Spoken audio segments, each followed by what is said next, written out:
వ్యతిరేకంగా మాదిగలు నిల్చోబెట్టాలి. మాదిగోళ్ళందరూ ఆ పార్టీ వ్యతిరేకంగా పెద్ద మీటింగ్ పెడతాడు, పెద్ద గలాట చేస్తాడు.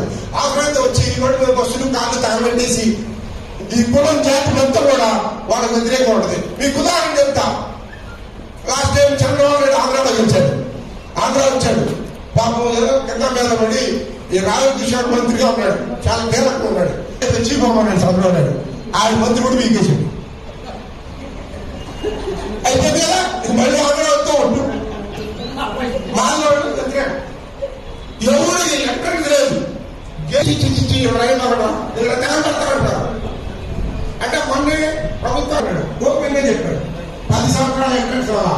మళ్ళీ జగన్ తెచ్చాడు, జగన్ గారి అలవాటు చేశాడు. జగన్ ఇంకోసారి వచ్చా దిక్కు చేస్తానన్నాడు. జగన్ అల్లు పట్ల నేను చెప్తాను, జగన్ 5 సంవత్సరాలు ఆంధ్రాలో అల్లు పెట్టలేదు. వర్గీకరణ విషయం వచ్చింది. మొన్న ఎన్నికల్లో మోడీ గారి కంపెనీ కూర్చోబెట్టి డబ్బులు ఇచ్చి పెడితే ఒకసారి పెట్టారు, దీన్ని తీసుకెళ్ళి. అందుకే తెలంగాణలో బీజేపీని గెలిపలేదు, అందుకే తెలంగాణలో కాంగ్రెస్ పార్టీని గెలిపించారు. అంటే మార్పు కూడా 10 గ్యారంటీ ఉంటారు ఎక్కడైనా. వాళ్ళ కమ్యూనిస్ట్ పార్టీ ఉంది 70 ఈయన అంతే, ఎదిరిస్తాడు, ధమ్కి ఇస్తాడు, సెట్ చేసుకుంటాడు. మన పోయి దళాలు చేశాడు, వాళ్ళు ఆయన నేర్పోయి అసలు ఆలోచించుకొచ్చాడు, సెట్ అయిపోయింది. అంటే రేవంత్ రెడ్డి గారు కూడా ఇప్పుడంటే మా ఎగ్రెస్ట్ గవర్నమెంట్ అని కలర్ కావాలి. ఆశ్రయించుకున్న నలుగురు కష్టాలు చావడతారు. ఇదే కావాలి.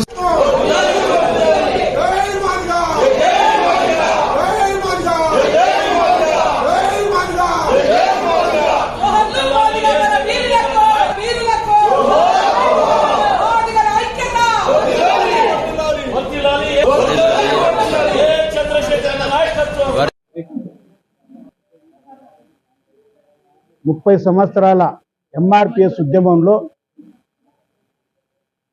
మందకృష్ణ మాదిగ అధ్యక్షుడిగా ఆయన కింద పనిచేసిన మొత్తం నాయకులు ఈరోజు ఇక్కడ సమావేశమైన 30 సంవత్సరాల ఉద్యమకారులు ఇక్కడ ఉన్నారు. అందరూ ఒక్కడే ఈరోజు చిన్నపిల్లల్ని పెట్టుకొని పక్కన ఉన్నాడు. ఇన్ని రోజులు కావాలా వర్గీకరణ అన్నోళ్ళు నేడు వద్దనే మాట మాట్లాడుతున్నారు. మేము ఈరోజు మొత్తం పూర్తిగా ఎంఆర్పిఎస్ ఉద్యమాన్ని నడిపిన వ్యక్తులు ప్రధానంగా కోకన్వీర్, ఆ రోజున్న మొట్టమొదటి కోకన్వీర్ అయిన కృపాకర్ మాదిగ, ఆ రోజు మొట్టమొదటి మహిళా అధ్యక్షురాలైన మేరీ మాదిగ, మరియు మొత్తం సీనియర్స్ అందరూ ఈరోజు ఆంధ్ర నుంచి చిట్టిబాబు గారు, అదే రకంగా మన ప్రకాష్ గారు, అందరు ఇక్కడ అన్ని ఆ ప్రాంతం ఈ ప్రాంతానికి సంబంధించిన అందరూ సీనియర్స్ ఇక్కడ కూర్చొని మాట్లాడుకోవడం జరిగింది. ఈరోజు మేము మాట్లాడుకున్న అంశం ఏంటంటే ప్రధానంగా తెలంగాణ ప్రభుత్వము ఎస్సీ రిజర్వేషన్ను ఉపవర్గీకరణ చేస్తూ షమీ అఖ్తర్ గారు ఇచ్చిన రిపోర్టు ప్రకారము ఈ మార్చి నెలలో అసెంబ్లీ సమావేశాల్లో వర్గీకరణ చేస్తున్నందుకు మొట్టమొదటి కాంగ్రెస్ ప్రభుత్వానికి, ముఖ్యమంత్రి రేవంత్ రెడ్డి గారికి, మరియు యావత్తు అసెంబ్లీకి, మరియు దామోదర్ రాజనరసింహ గారికి అందరికీ కూడా కృతజ్ఞత తీర్మానం చేయడం జరిగింది. ఇక్కడ అదే రకంగా వర్గీకరణను వ్యతిరేకించే ఏవడైనా మావోడైనా పరాయోడైనా చెప్పులతోన రాళ్లతోన సమాధానం చెప్పాలని చెప్పేసి అని కూడా తీర్మానం చేయడం జరిగింది. మావోడైనా పరాయోడైనా వర్గీకరణను వ్యతిరేకిస్తే మాత్రం ఊరుకునే పరిస్థితి లేదని చెప్పేసి అని మేము తీర్మానం చేయడం జరిగింది.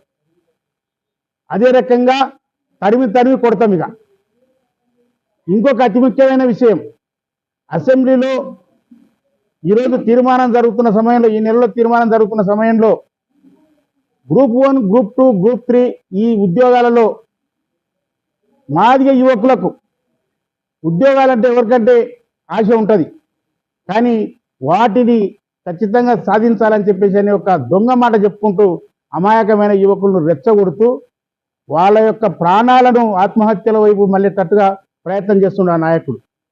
నేను ఈ సందర్భంగా ముఖ్యమంత్రి రేవంత్ రెడ్డి గారికి ఒక విజ్ఞప్తి చేస్తున్నాం. మీరు ఆగస్టు 1వ తారీఖు నాడు ముఖ్యమంత్రి గారు అసెంబ్లీలో ఏదైతే ప్రకటన చేసిండ్రో, వర్గీకరణ చేస్తామని ప్రకటన చేసిన తర్వాత వెంటనే అవకాశం ఉంటే మేము ఇచ్చిన నోటిఫికేషన్లలో కూడా వర్గీకరణ అమలు చేయడానికి ప్రయత్నం చేస్తానని చెప్పాను. దానికి కొంతమంది కావాలని తప్పుపడుతున్నారు. కానీ ఈరోజు మీరు ఉద్యోగ నియామకాలు జరుగుతున్నాయి. అది న్యాయపరమైన చిక్కుల మూలాన అమలు జరగట్లేదా, లేకపోతే ఈ యొక్క నోటిఫికేషన్ల వర్గీకరణ ద్వారా ఉద్యోగాలు కానీ భర్తీ చేస్తే కోర్టుకు వెళ్తే కొట్టుడు పోతాయని చెప్పేసి అని మీకు న్యాయ నిపుణుల సలహా మేరకు మీరు ఇది చేయట్లేదో మీరు దయచేసి ముఖ్యమంత్రి గారు స్పష్టంగా తెలియజేస్తే ఇటువంటి దొంగ దుర్మార్గులకు బుద్ధి వస్తుందని చెప్పేసి అని విజ్ఞప్తి చేస్తున్నా.